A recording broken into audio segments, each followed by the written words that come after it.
Kita tidak bela Ba'ali. Kasusnya kan dengan individualnya, dengan Habib A, Habib E, Habib ini. Ya Habib ini saja yang garap. Kenapa kok yang salah ini Habibnya, orangnya? Kok klannya atau organisasinya ini yang digarap? Berarti memang sudah punya tujuan untuk mengaburkan. Lah, Nahdlatul Ulama memuliakan seseorang bukan karena nasab sebetulnya.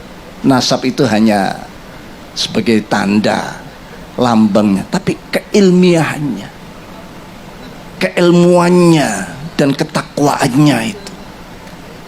Ini sebetulnya.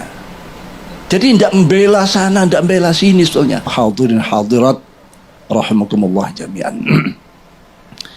Dalam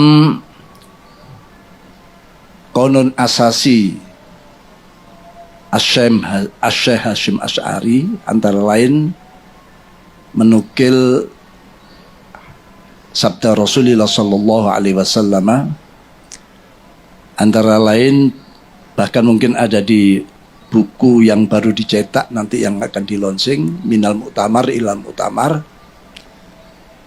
yaitu dawuh Rasulullah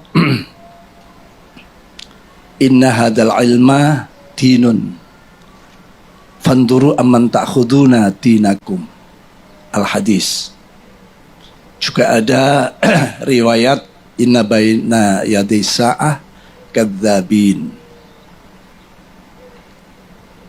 Dan beberapa riwayat-riwayat yang lain yang saat ini bukan sekadar relevan tapi penting untuk kita fahami bagaimana Mbah Hasyim Asy'ari memanggil kita semuanya.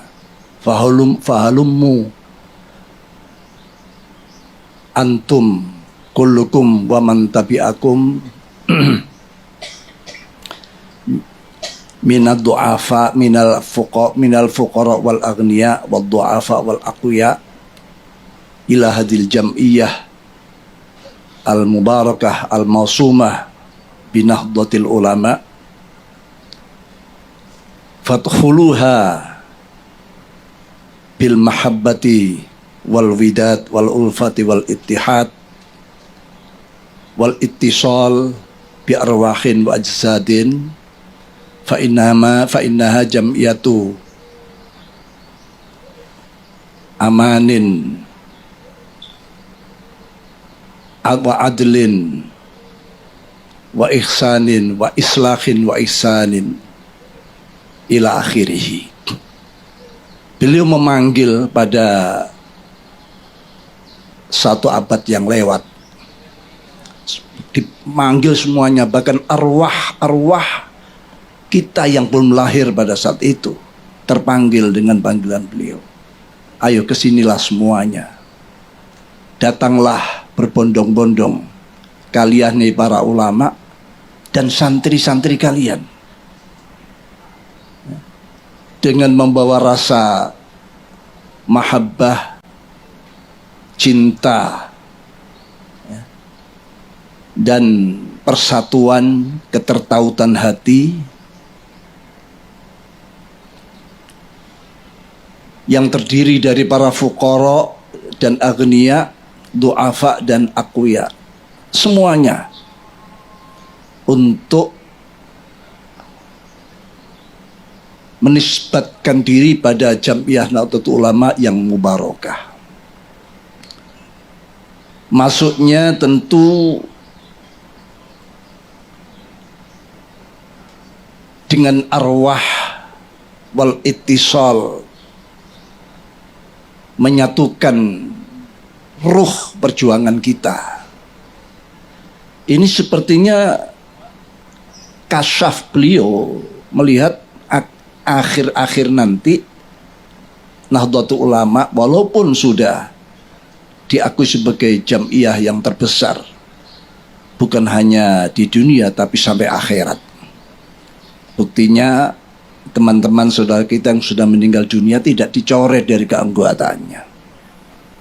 Bahkan mereka yang meninggal pun di Lailatul Istima atau Naharul Istima diumumkan sebagai saudara kita, anggota Nahdlatul Ulama yang telah mendahului kita. Mari kita bacakan suratul Fatihah.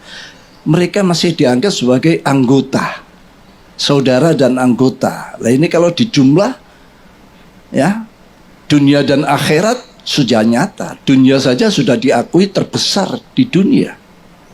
Tidak ada sebuah organisasi sosial keagamaan yang sebesar Nahdlatul Ulama ini. Tapi ingat, kalau besarnya sebuah organisasi tanpa tandim, tidak munadzamah, tidak tertib, maka akan bisa dilumpuhkan dengan organisasi-organisasi yang batil tapi munadzam, batil tapi murattab, tertib. Ini yang harus kita sadari. Bahkan sudah banyak kelompok-kelompok organisasi yang lain mereka ingin giliran. Kalau sekarang NU sudah katakanlah ya 75% atau bahkan sampai 80% bangsa Indonesia ini adalah intisab pada Nahdlatul Ulama. Ya. Tapi mereka yang lain juga ingin kapan kita menggantikan posisi Nahdlatul Ulama.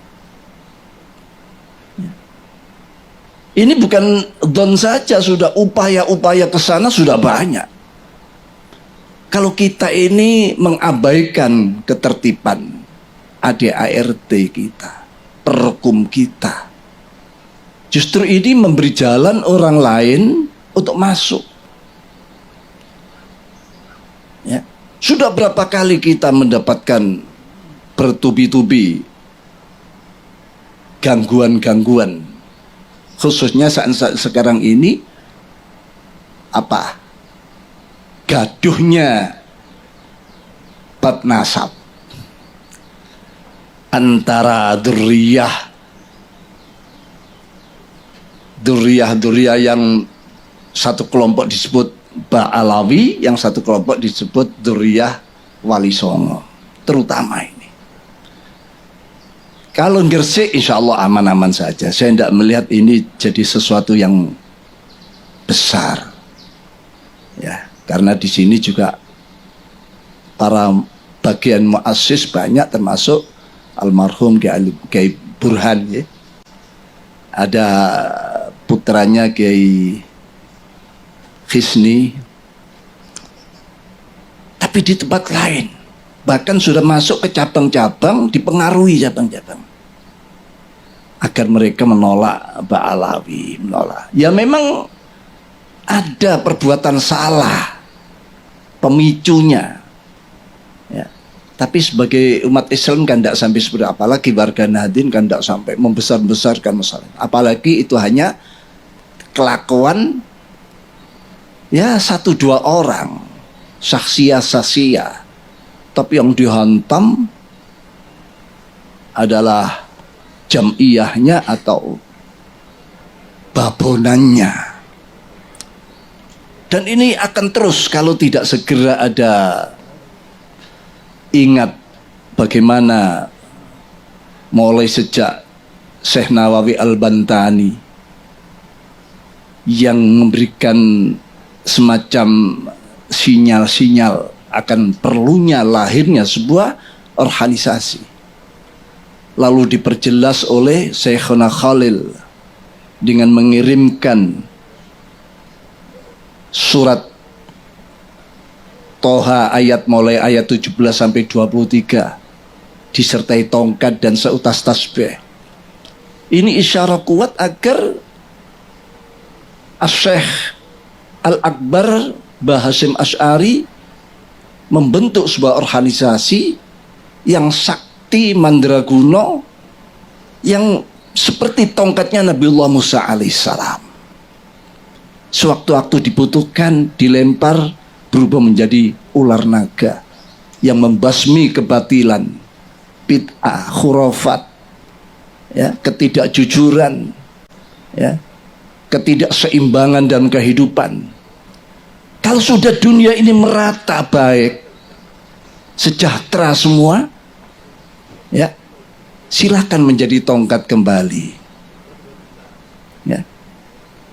Nah ini, bahkan bukan hanya silakan, para mustasyarin, para syuriyin, ya, para kiai-kiai kalau sesepakat kamu sudah harus kembali waktunya menjadi tongkat.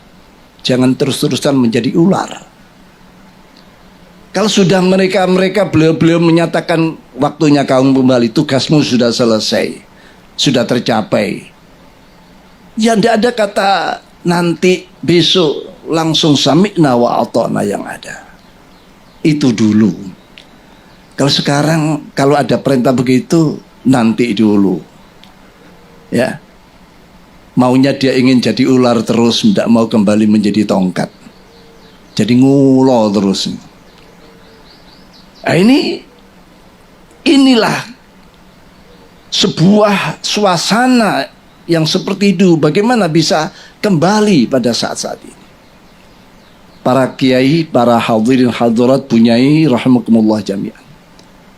Saya sampaikan masalah kegaduhan ini. Ini berbahaya karena menyangkut ilmiah. Ilmiahnya mulai dari Syekh Nawawi katakan, Syekhana Khalil